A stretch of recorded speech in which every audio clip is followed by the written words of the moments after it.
Hi everyone, my name is Patrick Catanzariti. I'm a web developer from Sydney. Today I'm going to show you Charles, which is a web debugging proxy application. I'm going to show you what it can do, how I use it in my day-to-day work, and hopefully a few tips and tricks, a few things that you might not know of if you have used Charles before. So let's get started. Charles is a web debugging proxy application. That's a set of words that sounds really complicated, but really it just means that it's a middleman between your computer and the internet. It can read all the calls happening between your computer and the internet and intercept and change them in real time, which can be very valuable for web developers who are looking to test while developing. If you don't already have Charles, you can go to charlesproxy.com and follow the download links to get a free trial. As you can see, they've got versions for various OSs, so whether you're a Windows person or a Mac person or a Linux person, they've got you covered. If you are looking to buy it though, just as a heads up on the price, it's $50 for a single user license. It does get cheaper the more users that you're buying licenses for, so if you've got a team, you can take advantage of that. Personally, I found $50 is quite worthwhile though, for the amount of stuff it can do. Once you've got Charles installed, you'll end up with a screen like this one when you first open it up. What we have here is a list of requests that Charles has seen while it's been running. I've been running Charles for a little while before starting the screencast, so we've got a bunch of requests that have happened during that time.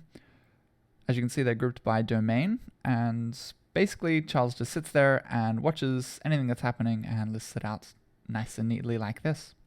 As neat as it is though, I'm not a huge fan of this view because for me, the grouping by domain isn't the easiest way to work. I find that when I'm web developing, I'm looking for which calls are coming through at which times. I'm generally waiting to see if a call is coming through when I've clicked something, or I'm generally looking to see if a certain parameter has been passed. The view that I usually use, and the view that I've seen most web developers use with this tool, is the sequence view. A sequence view you can get to using the sequence tab up here. This view is quite useful as it shows all calls in the order that they're coming in. So it's all in chronological order from when Charles picked up each request.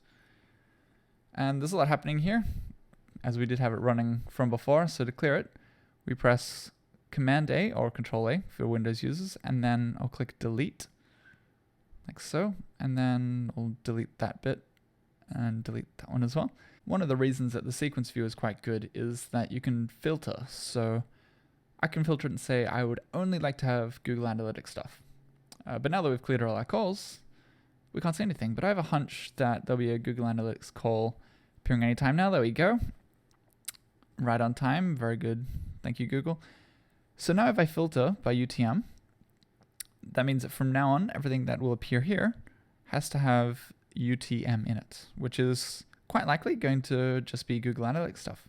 One of the real world examples for this is if you're testing tracking on your site and you want to ensure it's coming through, you can see the Google Analytics calls coming in here, including all of the parameters and the values being passed through. It can be quite useful if you're wondering if Google Analytics calls are being passed through on your website. To be fair, for a lot of Google Analytics stuff, I would just see whether the image itself is loading, which at the moment it is, and that's generally enough. Google do have a very valuable real-time view within their Google Analytics suite, so often once you know the image is loaded, you can go into that real-time view just to see whether calls are coming through to Google Analytics correctly. You can go to a bit more detail by seeing the contents of these calls if you're using more advanced custom functionality in Google Analytics. Another feature, which is actually the feature I use most with Charles, is also a feature which not as many web developers know of. You can find it in your Tools menu, up here, under Map Local. And what this mysterious functionality does is it intercepts any requests for a specific location on the web, and instead will serve up local files for that request. As an example, I'm going to use the Mary Amber website, which I developed a little while ago. And that's here at this host, www.maryamber.com. It is a WordPress website, which means we do have themes to work with. So our themes are at wp-content/themes/maryamber2013. The star is important here as it says that we want to intercept any file and folder inside this directory on this host. Basically, anytime we hit the combo between this host and this path, we instead map it to the local path, which is down here on my own computer. So we map it to this Mariamba 2013 theme folder on my local machine. What this means in practice is that if we go to mariamba.com, and we'll go to the music page, as that's a bit simpler of a page to do some testing on, we can now change things on this live site, but just for us to see for testing purposes. So this is quite useful if you want to see whether a file you're about to push live is about to break anything, and especially good for times when you're working with a client or a company that have asked you to investigate into an issue or problem with their existing site, but you don't have enough access to a development or staging environment just yet, but you still want to get started. It's also good for just before you're about to push something live if you want to do one final last minute sanity check. It's perfect for those times. I've got the CSS for the site here on my local computer. And what we'll do, just to show you an example, is let's assume that the next big thing on the web is having your font at a gigantic, enormous size just because people are into really, really big fonts. And not only that, but sans serif fonts are just completely boring now. We all want the stylish Times New Roman and also its equivalents. We'll save this on my local computer. And then what happens is, once it's updated on my local computer, when I refresh my browser, any more requests to the site are redirected to my local machine. That local CSS file is showing us our new Times New Roman design with our giant fonts. Remember though, this is just locally.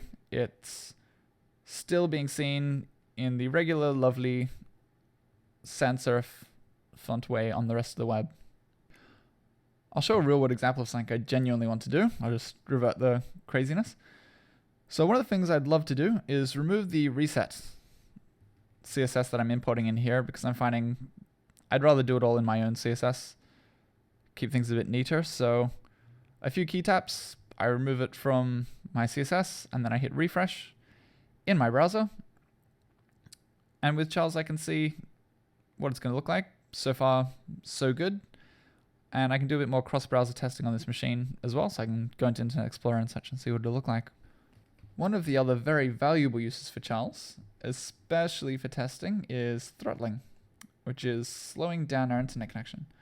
To get there, go to the proxy menu and choose throttling.